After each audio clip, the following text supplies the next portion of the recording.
It's Sunday, July 20th. My name is Juan Brown. You're watching the BLANCOLIRIO channel from the affiliate office in Oshkosh, Wisconsin, where we are at the Hartzell booth with the Cub Crafters Carbon Cub UL.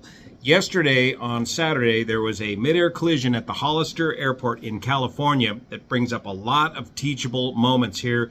We've got the video of the actual collision, but before we show you that, let's get into some of the details of the operations there at Hollister. Starting with the Aviation Safety Foundation, this accident occurred 6:38 local time, Saturday, 19 July, a Cirrus SR-22 G6, sixth generation. There were no fatalities. The Cirrus pilot suffered apparently a broken ankle. And here's a picture of the aftermath of the Cirrus aircraft. And it looks to me to be a shoulder harness airbag deployed there in the cockpit. The Cirrus involved in the accident was November 551 Sierra Golf, and looking at the FlightAware data for the Cirrus, it looks like the Cirrus was doing the RNAV approach to runway 31 there at Hollister, doing the straight in approach, instrument approach. The Hollister Airport is a non-tower airport with 2 runways, and just to the north, about 5 miles to the north of Hollister, is Fraser Lake Airport. The Unicom frequency, or the CTAF frequency for Hollister, is 123.0. Up at Fraser Lake, where the RV pilot was based, the frequency is 123.05. And according to initial reports, folks who witnessed this are saying that the RV pilot, who was taking off at the time of the midair collision, was not talking on the radios. People familiar with the accident were saying that the Cirrus pilot was making the appropriate straight-in radio calls.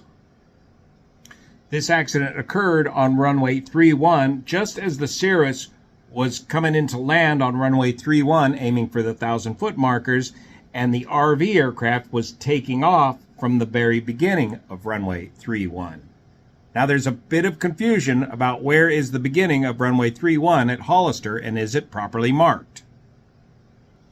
And looking at this chart here, you can see the end of the runway beginning here near taxiway Bravo on this chart.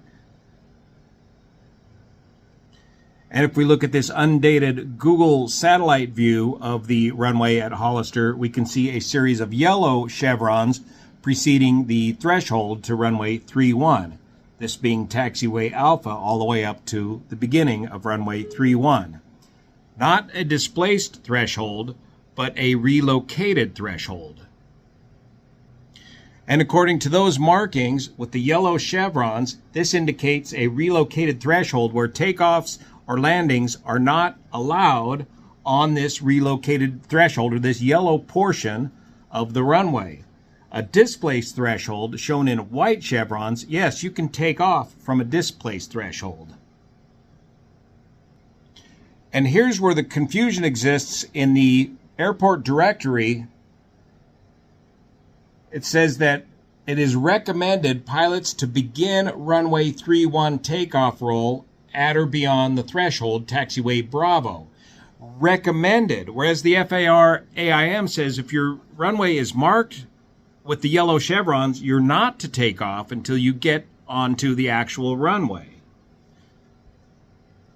So some of you folks that operate out of Hollister here can give us the backstory. What's going on with the runway at Hollister? Why was it recently shortened with these relocated thresholds? Did it have to do with visibility problems of the crossing runways, not being able to see one runway from the other on a non-tower airport with hangars in between them?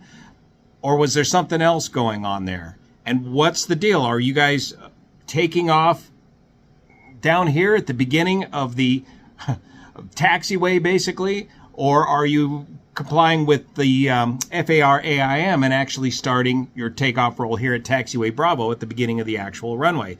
Because this was a factor in this accident as we roll the videotape. I'm going to show you this video first on here so we can talk over it, and then I'll show it to you directly onto the video.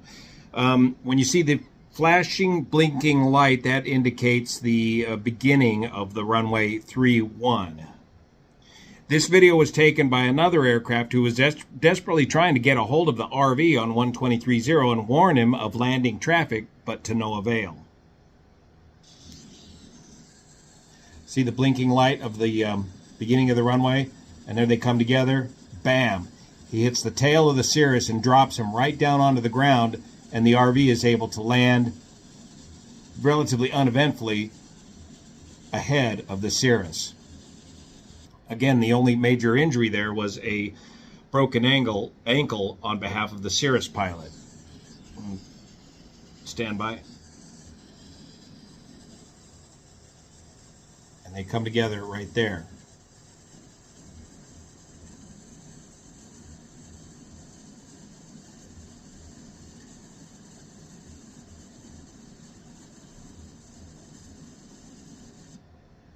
And as we look closer at the damage to the Cirrus, we can see some contact to the left horizontal stabilizer of the Cirrus.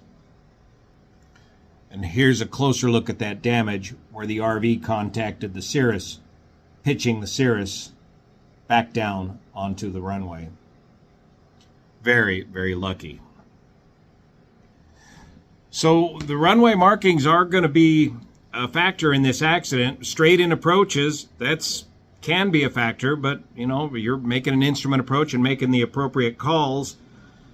Getting the wrong frequency, we've all done that. Gotten on the wrong frequency before. How do we mitigate making those sort of mistakes? See how all the holes on the Swiss cheese lined up on this one? Lots of teachable moments. Thank you so much for your support of this channel, especially the folks over on Patreon that make all of this content possible. See you here. Come over here and see us at Oshkosh, here at the Hartzell booth.